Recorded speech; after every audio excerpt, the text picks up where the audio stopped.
Тем временем столица Коми продолжает готовиться к предстоящему чемпионату мира по хоккею с мячом, который наша республика, напомню, примет в год своего векового юбилея. На неделе на основной лед чемпионата республиканский стадион нагрянула проверка. Руководитель региона в очередной раз должен был удостовериться, что реконструкция идет по плану.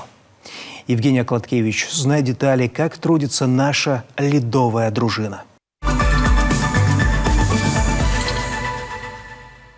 Хоккей с мячом – реальная угроза отмена бенди. Подобными заголовками пестрит почти каждое издание страны. Чемпионат мира по хоккею с мячом в Иркутске оказался в подвешенном состоянии. Команды сразу 4 стран-участниц – США, Германии, Финляндии и Швеции – отказались от соревнований. Причина для сегодняшних дней банальна и ожидаема – невозможность добраться до места проведения из-за закрытых по причине коронавируса границ. Болельщики волнуются, а не отразится ли пандемия на проведении чемпионата мира в следующем году, который, напомним, должен состояться у нас в Коми в конце января. ФИБ, Международная федерация хоккея с мячом, подтверждает проведение соревнований в республике Коми согласно утвержденного графика. Если же вмешается ситуация с пандемией, коронавирусом, то прорабатываются запасные варианты по срокам проведения. И какие это варианты? Это может быть январь, уйти на конец февраля, на месяц, но Сыктывкар остается по графику. В рамках графика должна быть и подготовка к грядущему событию. Первоочередная задача – это реконструкция центрального стадиона, место проведения будущего бенди. К событию такого масштаба площадку переделывают полностью, обновляют покрытие, меняют трибуны и освещение, ремонтируют фасад административных зданий. В завершении ремонта планируется установка ЖК-экранов и спортивных табло. Сейчас на объекте задействовано 450 рабочих. Внимание сосредоточено на обеспечении холодоснабжения ледовой арены, внутренней отделки трибун и озеленении территории. Срок сдачи стадиона – январь. Между тем, еще в августе во время осмотра стадиона Владимиром Уйба подрядчик признал, отставание есть. Всему виной пандемия. Из-за закрытых границ сербская строительная компания попросту не смогла в полном объеме привлечь своих сотрудников к возведению объекта. Однако и спустя месяц ситуация кардинально не изменилась. Для оперативного решения возникающих трудностей в ситуацию пришлось вмешаться лично исполняющему обязанности главы. Он потребовал от белградского подрядчика ускорить работы, несмотря ни на что.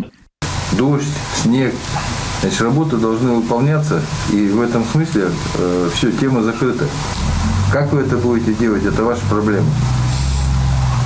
Значит, больше никаких разговоров ни о ковиде, ни о том, что дождь идет, завтра снег пойдет. Значит, вы не маленькие дети, вы это прекрасно понимали. Чего вы ждали, я не понимаю. Глобального потепления, что ли? Его не будет. Ковид как был, так и будет. Поэтому нужно принимать меры, исходя из того, что есть. Исходя из того, действительно, никакой идеальной ситуации не будет. Ни с ковидом, ни с теплом. Все будет как обычно.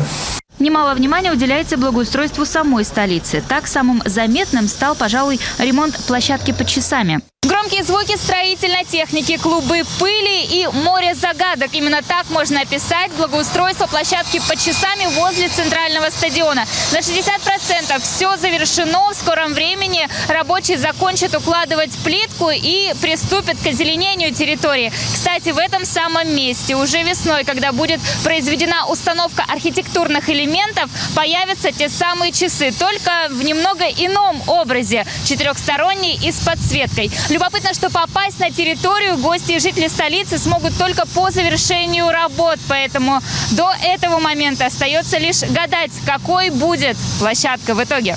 К слову, подрядчик на объекте местный. Приступили к благоустройству еще в июне. Уже несколько месяцев горожане гадают, что же именно творится за высоким забором.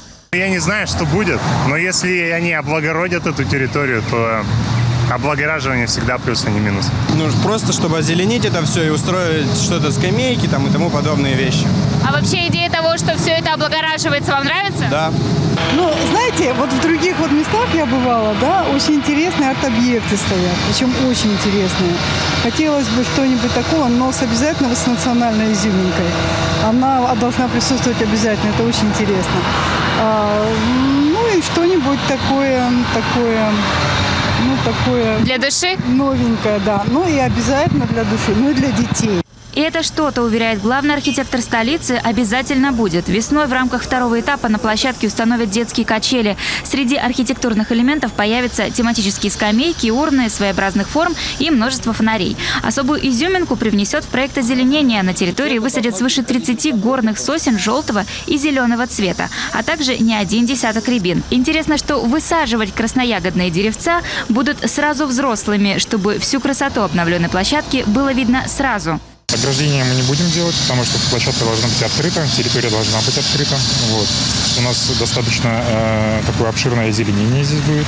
Вот. Мы используем природные камни в сочетании с горными соснами. Я думаю, что это будет очень интересно, красиво.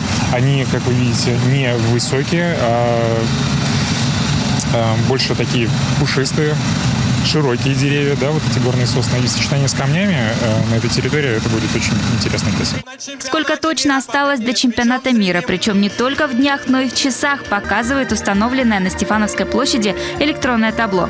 Необычный арт-объект с фотозоной появился в центре столицы в прошлом месяце. С его помощью можно не только наблюдать обратный отсчет до Бенди 2021, но и просто весело провести время, устроив фотосессию с символикой чемпионата. К слову, на сегодня до него осталось 137 дней. И все это время, вплоть до последней минуты, организаторы обязательно посвятят совершенствованию условий проведения первенства. Кстати, в данный момент Минспорт Коми сосредоточен на проработке доставки болельщиков в Сыктывкар из других городов и даже стран. Обсуждение организации столь важного момента уже проходит совместно с президентами Суперлиги и Высшей лиги чемпионата России по бенди.